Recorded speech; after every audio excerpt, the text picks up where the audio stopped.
ఈరోజు ఉదయమే మరి సోషల్ మీడియాలో ఫ్లాష్ అయింది. అక్కడ 28వ తారీఖు ఏలూరులో జరిగిన అంటే సుమారు 1000 మంది ప్రజలతో ఒక 3000 ఖాళీ కుర్చీలతో 1000 కూడా కాదు, ఎవరో లెక్కెట్టినోడు 730 అన్నాడు.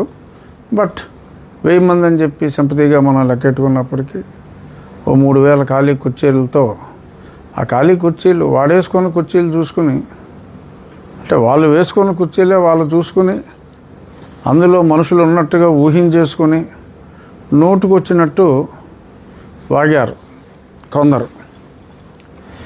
సో అలాంటి వాగ్గేయకారుల్లో ఒకడిని నోట్లో అని చాలా జుగుప్సాకరంగా మాట్లాడిన వ్యక్తిని మరి నిన్న మొన్న సోషల్ మీడియాలో కూడా ప్రజలు ముక్తకంఠంతో ఇలాగా ఆ నోట్లో కానీ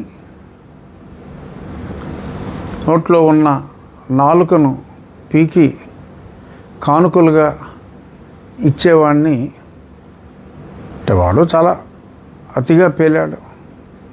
ఇప్పుడు సభ్యత అనేది చాలా అవసరం. నేను 4 సంవత్సరాలు ప్రతిరోజు మీడియాలో గంట మాట్లాడి పోరాటం చేశాను.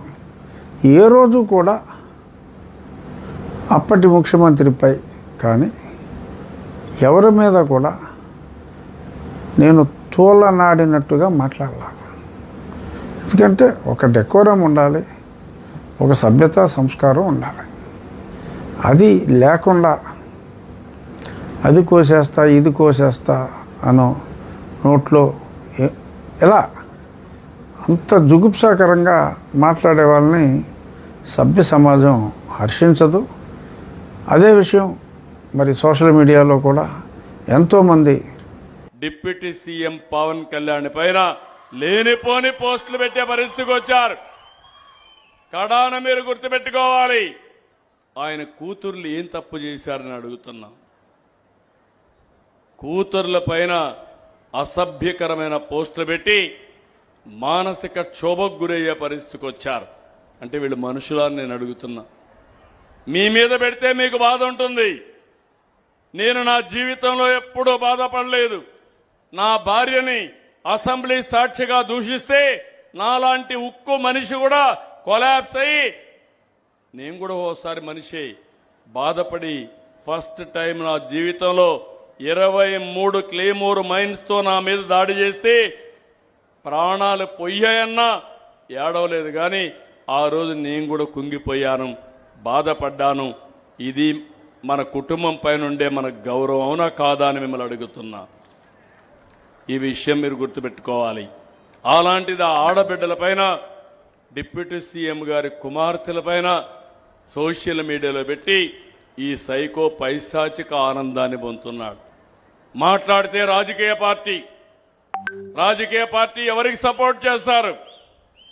గంజాయి బ్యాచ్కి, బ్లేడ్ బ్యాచ్కి, గొడ్డలి పార్టీకి ఎవడైతే రౌడీజం చేస్తారో వాళ్ళకు చేస్తారు. మాట్లాడితే ఈ రాష్ట్రంలో ప్రజాస్వామ్యం లేదంటారు. నేను అడుగుతున్నా మిమ్మల్ని, ఈ రాష్ట్రంలో ప్రజాస్వామ్యం ఉండాలంటే మీ ఆస్తులకు ప్రాణాలకు రక్షణ కావాలనా లేదా అని మిమ్మల్ని అడుగుతున్నా. ఎప్పుడు ఒకటి ఉంది మీలో, ఎప్పుడు సిబిఎన్ వచ్చినా రాష్ట్రంలో పోలీసు వ్యవస్థ బాగా పనిచేస్తారనే ఆశ మీలో ఉంది, అవునా కాదా అని అడుగుతున్నా. ఆ పని నేను చేస్తున్నా. నేను చాలాసార్లు చెప్పాను, ఇప్పుడు కూడా చెప్తున్నా. నా ఆడబిడ్డల జోలికి ఎవడైనా వస్తే అదే చివరి రోజు గుర్తుపెట్టుకొని మరొకసారి హెచ్చరిస్తున్నా, చేసి చూపిస్తున్నాం. 3వ సంఘటన మీరు ఒక్కసారేనండి. ఎంత నీచం అంటే ఈ రాష్ట్రానికి ఒక హోమ్ మినిస్టర్ మహిళ అనిత, ఒక ఎస్సీ సామాజిక వర్గం, మాదిగ సామాజిక వర్గం, మొన్నటి వరకు టీచర్గా పనిచేసిన మహిళ, సభ్యత కలిగిన మహిళ. ఆ అమ్మాయి పైన వీళ్ళ మాజీ మంత్రి మేకప్ చేసుకుంటుందని మాట్లాడతాడు. వీళ్ళందరినీ ఎవరైనా మహిళలకు అన్యాయం జరిగితే ఆ అన్యాయం జరిగినప్పుడు మహిళా కమిషన్ పెట్టి మహిళా కమిషన్ పిలిపించి ఎంక్వైరీ చేయాలి. చట్టబద్ధంగా వాళ్ళకి పవర్స్ ఉన్నాయి. నిన్న మహిళా కమిషన్ చైర్పర్సన్ పిలిచి నువ్వు ఈ మారిగా అన్నావు తప్పు కదా అని అడిగారు. అడిగితే సమాధానం మీరు చూస్తే ఆడబిడ్డలు గుర్తుపెట్టుకోవాలి. ఇక్కడితో చంద్రబాబు నాయుడు ఆగిపోవడంలా కులాలు పేరు చెప్పి మతాలు పేరు చెప్పి రాష్ట్రంలో అలజడి క్రియేట్ చేసే కార్యక్రమానికి ఈ 2 సంవత్సరాలలో శతకోటి ఉదాహరణలు ఎగ్జాంపుల్స్ కనిపిస్తాయి. కులాల మధ్య మతాల మధ్య చిచ్చు పెట్టాలని చెప్పి చంద్రబాబు నాయుడు గారు చేస్తూ ఉన్న ప్రయత్నాలు ప్రతి 3 నెలలకోసారైనా కనిపిస్తుంటుంది ఏదో ఒకటి. ఈ మధ్యకాలంలోనే చూస్తూ ఉన్నాం. ప్రభుత్వంలో ఉన్నవారు, పదవుల్లో ఉన్నవారు, ప్రభుత్వంలో ఉన్నవాళ్ళు, పదవుల్లో ఉన్నవాళ్ళు దళితులను, దళిత క్రైస్తవుల సహా ఇతర కులాలను టార్గెట్ చేస్తూ అన్యాయంగా అవమానకరంగా మాట్లాడుతూ ఉంటే ముఖ్యమంత్రి అనే వ్యక్తి ఇలాంటి వ్యాఖ్యలు చేసే వారిని ఏం చేసినాడు?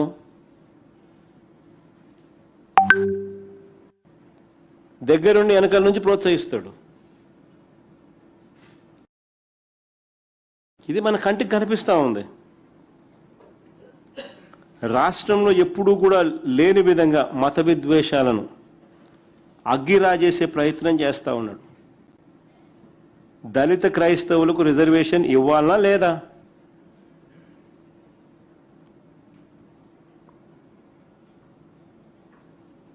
అని కేంద్రం నియమించిన సుప్రీంకోర్టు మాజీ chief justice KG Balakrishnan commission విచారణ నేపథ్యంలో జరుగుతూ ఉంది.